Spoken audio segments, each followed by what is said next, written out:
Avez-vous déjà pensé à ce que les enfants peuvent faire pour la planète? Rencontrez les éco-guerriers. Ce sont un groupe d'amis qui ont décidé de changer leur quartier. Ils voyaient des déchets partout. Des ordures dans les parcs, du plastique dans les rues et de la pollution dans l'air. Ils savaient qu'il fallait agir. Ensemble, ils ont fait un plan. Ils allaient sauver leur environnement, un petit pas à la fois. Leur leader était Mia. Elle adorait la nature. Mia pouvait passer des heures dehors, à sentir les fleurs et à écouter les oiseaux. Son meilleur ami, Alex, était passionné par le recyclage. Il pouvait nommer tous les matériaux recyclables.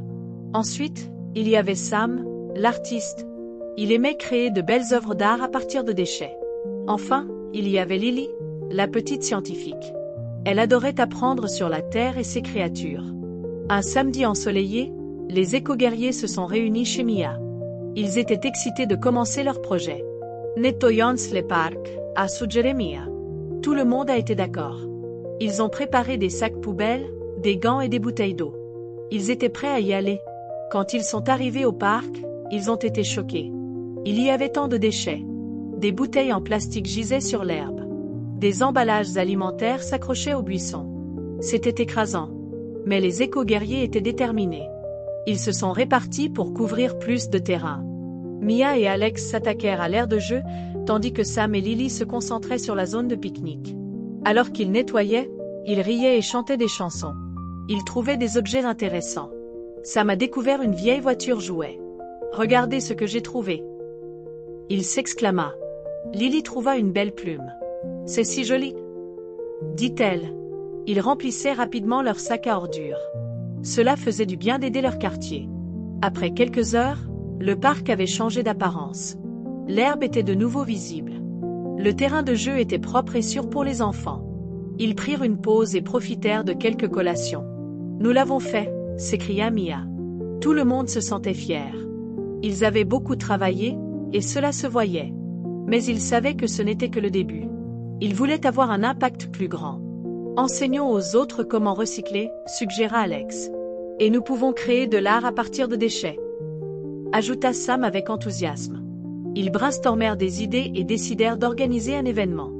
La semaine suivante, les Eco-Warriors organisèrent une journée pour sauver la planète. Ils invitèrent des amis, de la famille et des voisins. Ils montèrent des stands pour enseigner à tous comment recycler. Mia partagea des faits sur la pollution. Alex montra comment trier les recyclables. Sam exposa son art fait à partir de déchets. Lily avait des activités amusantes pour enseigner aux enfants la nature. Tout le monde adorait l'événement. Beaucoup de gens rejoignirent les Eco-Warriors. Ils furent inspirés à aider. Ensemble, ils ramassèrent des déchets, plantèrent des fleurs et peignirent des fresques. Le quartier se transforma. C'était devenu un endroit plus propre et plus vert.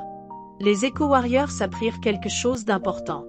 Le travail d'équipe fait une grande différence. Ils réalisèrent aussi que les enfants peuvent apporter un changement. Ils comprirent que chaque petite action compte. Leurs efforts inspirèrent les autres à prendre soin de l'environnement. Alors, que pouvez-vous faire pour aider? Commencez petit. Ramassez des déchets dans votre région. Éduquez vos amis sur le recyclage. Créez de l'art à partir d'objets que vous n'utilisez plus.